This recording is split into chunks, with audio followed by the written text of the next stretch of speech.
मुकेश से करवा दी थी।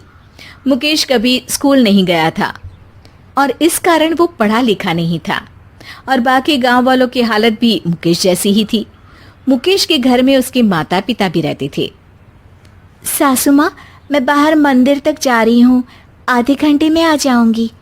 अरे अभी कहीं जाने की जरूरत नहीं है, चुपचाप जाके रसोई में रात के खाने की तैयारी करो। और ये घूंघट क्यों हटा लिया है तुमने? क्या पता नहीं कि इस गांव में औरतें बिना घूंघट के नहीं रहती।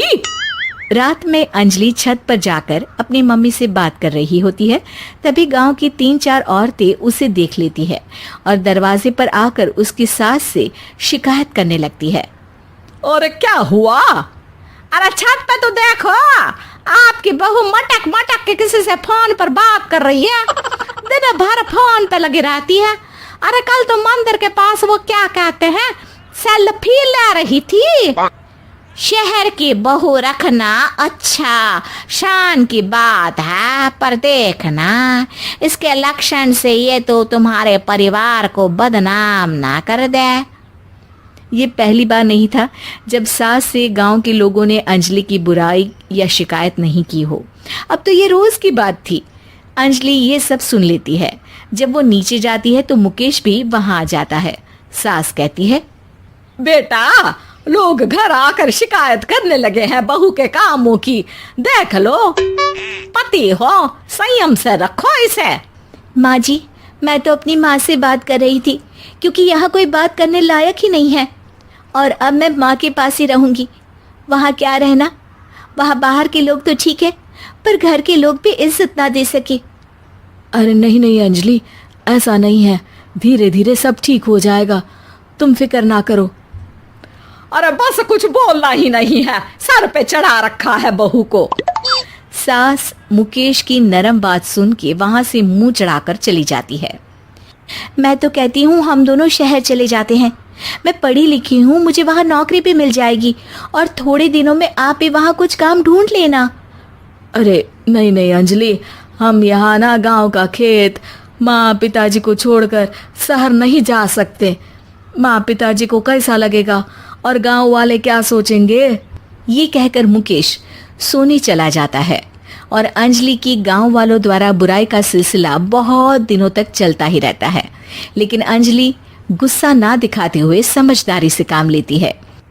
बारिश का मौसम चालू हो जाता है। जोरदार बारिश से पूरे गांव में हाहाकार मच जाता है। दुर्गा नदी में बाढ़ आ जाती है और बाढ़ का पानी पूरे गांव की फसल तबाह कर देता है। फसल की ये हालत देखकर गांव वाले निराश हो जाते हैं और बात तो यहाँ तक पहुँच जाती है कि कुछ लोग तो अंजलि को इस सब का दोषी ठहरा देते हैं। अरे पूरी फसल तबाह हो गई, पता नहीं किसकी नजर लग गई है। अरे जब से चौधरी परिवार में ये शहर की बहू आई है ना, तब से ही गांव की शांति चली गई है। इसके कर्म कांड से माँ दुर्गा नदी भी खुश नहीं है। ये सब सुनकर बेचारी अंजलि रोते हुए अपने घर चली जाती है। कुछ दिन बाद सभी गांव वाले अपनी फसल का मुआवजा लेकर अपने अपने घर आते हैं। मुकेश भी 1500 लेकर आता है। अंजलि को जब पासबुक दिखाता है तो अंजलि हैरान हो जाती है। अरे ये पासबुक में तो उन्होंने 4000 की एंट्री करी है और आपको सिर्फ 1500 दिए। सच में? अरे वो सरकारी अफसर आपको बेवकूफ बना रहे हैं। सरकार की तरफ से हमें 4000 मिले हैं लेकिन बाकी का सारा पैसा खुद ही खा रहे हैं। आप लोग के अनपढ़ होने का फायदा उठा रहे हैं। ये सब सुनकर मुकेश परेशान हो जाता है लेकिन अंजलि उसे हिम्मत से काम लेने को कहती है और सुबह होते ही मुकेश को पंचायत कार्यालय ले जाती है और साथ में गांव के और लोगों को भी। आप सरकारी बाबू क्या गांव के लोगों को बेवकूफ समझते हैं? आपको क्या लगता है ये पढ़े लिखे नहीं है तो आप कुछ भी मनमानी करेंगे? ये बेचारे दिन रात इतनी मेहनत करते हैं, ये हमारे अन्नदाता हैं और आप इनके साथ ऐसा धोखा करते हैं। अरे क्या बके जा रही है ये लड़की, किस धोखे की बात कर रही है? अपने कांड करके नदी माँ को नाराज करके हमारा नुकसान करके इसे चैन नहीं मिला क्या? सरपंच जी, इन सरकारी बाबू ने मुझे बेवकूफ बनाया है और मेरे हिस्से के पैसे खुद चट कर गए। बस ये सुनते ही सरपंच वहां से दुम दबाकर भाग जाता है। पता चलता है कि जनपद अधिकारियों ने गांव के सरपंच के साथ मिलकर सबके साथ धोखा किया है। सब लोगों का विरोध शुरू हो जाता है और आखिर में अधिकारी सब गांव वालों के हिस्सों के बचे हुए पैसे उन्हें लौटा देते हैं और कई दिन तक सरपंच गांव में लौटता ही नहीं। अंजलि, तुम नहीं होती तो हम गांव वालों को तो पता ही नहीं चलता कि ये हमें हर बार बेवकूफ बनाते हैं। हाँ हाँ अंजलि बेटी, हमें माफ कर दो। हम सब तुम्हें बुरा भला कहते रहे, लेकिन तुमने ही आज हमें बेवकूफ बनाने से बचाया है। हमें तुम पर गर्व है बेटी।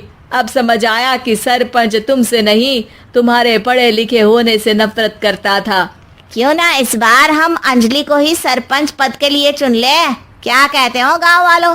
पढ़ी लिखी सरपंच। बस पूरा गांव अंजलि के लिए ताली बजाता है और अंजलि की सास उसे खुशी से गले लगा लेती है।